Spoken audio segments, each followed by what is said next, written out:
এভেকশ্যন কৰাৰ পিছত আকৌ ৰাস্তাত ঘৰ বান্ধিছে বেয়া কাম নহয় আঁতৰি হ'ব লাগে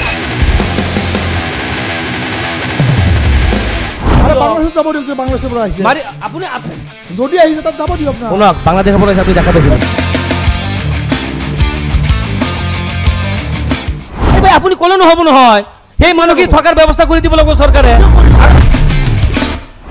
ৰাজনীতি কৰিছে আপোনাক কমপ্লিট ৰাজনীতি হৈ আছে আৰু আপুনি সাপোৰ্ট কৰি আছে পলিটিক্সত মই আপোনাক হিচাপ নকৰে কিন্তু তাতে সাপোৰ্ট কৰিছে কাৰণটো হ'ল মই কওঁ আজি সম্পূৰ্ণ মাটি আজি চাব এই আজাৰাত যিটো উচ্ছেদ হ'ব এই মানুহখিনিতো কিন্তু টোটেল মাটিখিনি আদানী আম্বানীক দিয়া হ'ব চাব এইখিনি আমাৰ কিন্তু অসমৰ কোনো যে থলুৱা ভূমিপুত্ৰই নাপায় এইটো স্পষ্ট কথা সেইটো এটা ৰাজনীতি ওপৰৰ পৰা ৱাৰ্ডাৰ আছে এইটো কৰি আছে কিন্তু আমাৰ কথাটো হ'ল যে এই যে আপোনাৰ পাইকানত য'ত আপোনাৰ ইনচিডেণ্টটো হ'ল ফায়াৰিং ইনচিডেণ্টটো হ'ল তাতে দুই তিনিদিন আগতে ডিএফঅ'জনে ফোনত ভাবি কৰি দিছে আৰু সিদিনা তাৰ আগত কিন্তু এভেকশ্যন হৈছিল তাৰ আগতে পিছফুলে কথা নাই নাই দাদা প্লিজ আপুনি আদানী আম্বানীক বাৰ বাৰ কথা কৈছে আপুনি সেই মাটিখিনি আদানী আম্বানীক ধৰি লওক মানে দিলে আদানী আম্বানীক নিদি কিনে কি এই মাছুদ আজহাৰক মানে দিব লাগে নেকি না কিবা এই কি নায়ক আছিলে তাৰমানে আপোনালোকে হিচাপত মাটিখিনি আদানী আম্বানী ৰামদেৱক দিব লাগে অসমৰ থলুৱা যুৱক নাই ভাৰতৰ মানুহে পাক নাই শুনক আপুনি শুনক এই অসমৰ লগত বা ইউপিৰ সংস্কৃতিৰ লগত বা মহাৰাষ্ট্ৰৰ ঠিক আছে আপুনি কৰে আপোনাৰ শুনক মই আপোনাক কৈছোঁ আপুনি যেতিয়া কৈছে মই এণ্টাৰেষ্ট কৰা নাই আপোনাৰ মতে নকওঁ ডাঙৰীয়া বুজিছে পাইকানত যিটো হ'ল দুদিন আগতে ডিএফঅ'জনে মানে ভাবুকি দিছে আৰু সিদিনা ইয়াৰ আগত কিন্তু পিছফুলি আপোনাৰ হেৰি এভেকশ্যন হৈছে পিছফুলি হৈছে কোনো ধৰণৰ প্ৰটেষ্ট হোৱা নাই সিদিনা কি হ'ল যিখিনি মানে আপুনি চাব গ্ৰাউণ্ডত গৈ আৰক্ষীয়ে গৈ প্ৰথমে এই যে তিৰপাল যে আপোনাৰ ঢাকি বাচ্চা লৈ থাকিবতো লাগিব সেইখিনি টানা আজোৰা কৰি যেতিয়া ছিঙি পেলাইছে তেতিয়াহে এটা উত্তেজিত আপুনি এভেকশ্যন কৰাৰ পিছত আকৌ ৰাস্তাত ঘৰ বান্ধিছে সেইটো বেয়া কাম নহয় আপুনি আপোনাৰ ভাল আপোনাৰ বেয়া দি আমাৰ নাহে যায় বুজিছে ডাঙৰীয়া আপোনাৰ ভাল লৈ আপুনি থাকক মানুহখিনি এতিয়া থাকিব নালাগিব আপোনালোকৰ চৰকাৰ মাৰি দিব মাৰি পেলাব বাংলাদেশত যাব দিয়ক বাংলাদেশৰ পৰা আহিছে আপুনি যদি আহিছে তাত যাব দিয়ক না শুনক বাংলাদেশৰ পৰা আপুনি দেখা পাইছে কোনজন বাংলাদেশী আৰু শুনক ভাৰতীয় নাগৰিকক শুনক যদি কৈছে আপুনি যদি কিয় ক'ব মানুহ যদি অসম চৰকাৰে কৈ আছে আৰে ভাই আপুনি ক'লে নহ'ব নহয় সেই মানুহখিনি থকাৰ ব্যৱস্থা কৰি দিব লাগিব চৰকাৰে কিয় নকৰিব অবৈধ বোজা কিয় ল'ব চৰকাৰে অবৈধ বোজা কিয় ল'ব অবৈধ বোজা কোন অবৈধ হয় অবৈধ কি বস্তু কোন হয় অবৈধ আপুনি ক'লে নহ'ব নহয় এজন ওলাই দিয়ক অবৈধ মানুহ এজন ওলাই দিয়ক শুনক আপোনালোকে কংগ্ৰেছ চৰকাৰ নে আপোনালোকে কংগ্ৰেছ চৰকাৰ নে আমি বিজেপি চৰকাৰ আনিছো আমাৰ কোনো চৰকাৰ মাত্ৰ কৈছে আপুনি ৰাজনীতি নকৰে আপুনি মাত্ৰ কৈছে ৰাজনীতি নকৰে আপুনি সম্পূৰ্ণভাৱে একদম মানে কি ৰাজনীতি ডাইৰেক্ট আপুনি বিজেপি নকৰে বিজেপি বুলি আমি বিজেপিক ভোট নিদিও আমি পদুম ফুলক আমি ভাল পাওঁ ন এইটো কথাটো আপুনি বিজেপি নকৰে ডাইৰেক্ট কিন্তু বিজেপিৰ একদম একেবাৰে ষ্ট্ৰং সাপোৰ্টাৰ যে হয় আপুনি যে এনেকুৱা হৈছে বিজেপি যে অন্ধভক্ত যে কয় মানুহে তেনেকুৱা হৈছে আপুনি এক্স্যাক্টলি আপুনি অন্ধভক্ত হৈছে আপুনি হৈছে আপোনাৰ ধ্বংস কৰিব বিচাৰে আপুনি হৈছে তেনেকুৱা সমাজ জনগণৰ আমি ধ্বংস কৰিব চৰকাৰ এটা বলে বেলেগ বস্তু ধৰ্মটো বেলেগ বস্তু ডাঙৰীয়া কংগ্ৰেছটো বেলেগ বস্তু চৰকাৰ বেলেগ বস্তু চৰকাৰটো এটা বেলেগ এটা কথা আৰু ধৰ্মটো এটা বেলেগ কথা আপুনি আৰু মই শুনক সভ্যতা সংস্কৃতি বিনষ্ট কৰিব বিচৰা মানুহসকল কোনে কৰিছে কি কৰিছে কোনটো সংস্কৃতি জনগাঁথনি কোনে বিঘ্নিত কৰিছে কোনে জনগাঁথনি ডাটা জানে কেনেকে জনগাঁথনি হ'ল আপুনি নাজানে বুলি হেনেকে কৈ থাকে কথাবিলাক এটা গেদাৰ যদি সন্তান যদি আপোনাৰ তিনিটা বিবি ঠিক আছে মুছলমানৰ জনসংখ্যা বেছি আছিল আজি দিনত সিএম মুখ্যমন্ত্ৰী ডাঙৰীয়াৰ ভাই ককাই কেইজন ডাঙৰীয়া এই কথাটো আপুনি অলপ কওক এতিয়া টিল ডেট কাৰ আছে 5 জন টিল ডেট কাৰ আছে কেইজন আছে দেখাকচোন মোক সদায় চাব না আমি সদায় মই চাই থাকো আপুনি চাই থাকিব আপুনি শুনক এদিন মূল্য ওলাব আপুনি আজি পুস্তকখনক ফলো কৰি এই গোটেই পৃথিৱীখন ইসলামিক স্থান কৰিব বিচাৰে আপোনাৰ মত শুন আপোনালোকে গোটেই পৃথিৱীখন ইসলামিক স্থান কৰিব বিচাৰে জনসংখ্যাৰ ভিত্তিত আকৌ কাটি মাৰি মোগলক ভাৰণ কৰিব বিচাৰে সেইদিন গ'ল এতিয়া অসমৰ মুখ্যমন্ত্ৰী ভাবিব শুনক দেশত আপোনাৰ মত নহয় ৰুলছ অফ লছ হলে এই কথাটো মনত ৰাখিব আপোনাৰ মতে নহয় বুজিছে তেওঁলোকে অসম চৰকাৰক সহায় কৰিব মোৰ দৃঢ় বিশ্বাস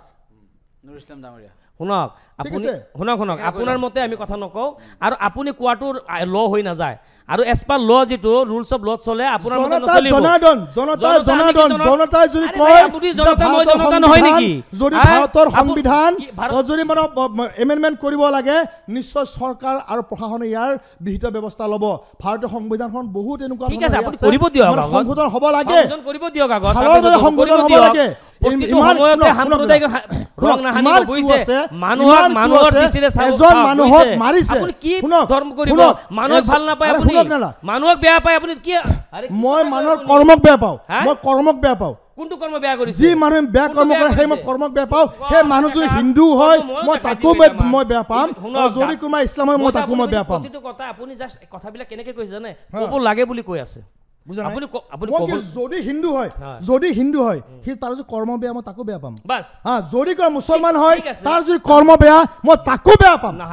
চিধা কথা ইয়াত কিন্তু পৰন্তু নাই মোৰ ৰাজনীতি ইয়াত নাই চিধা কথা আপুনি এটা কথা কৈছে যে কিবা এটা ঘটনা এটা হৈছে ক'ত ঘটনা হয় মই এটো কন্ডেম কৰো কিয় জানে কোনো ধৰণৰ মাৰপিট বা এই ধৰণৰ মানে আৰে বেটো আপুনি ৰব মই কন্ডেম কৰিছো মই ফটো মই দেখাব নালাগে ৰব মোৰ কথা মই কন্ডেম কৰিছো ৰব কন্ডেম কৰিছো কিন্তু আপুনি এই মানুহখিনিক উচ্ছেদ কৰি মুছলমান হোৱাৰ বাবে ৰাজপথত এৰি দিব গতিকে তাত তিৰপাল লৈ থাকিব নিদিব তিৰপালটো ছিঙি পেলাব লাগে আৰে ভাই কি মানৱতা আপোনাৰ কি মেণ্টেলিটি আপোনাৰ ইমান সাম্প্ৰদায়িক আৰে ভাই কৈছো তো এইটো আইনী ব্যৱস্থা হ'ব লাগে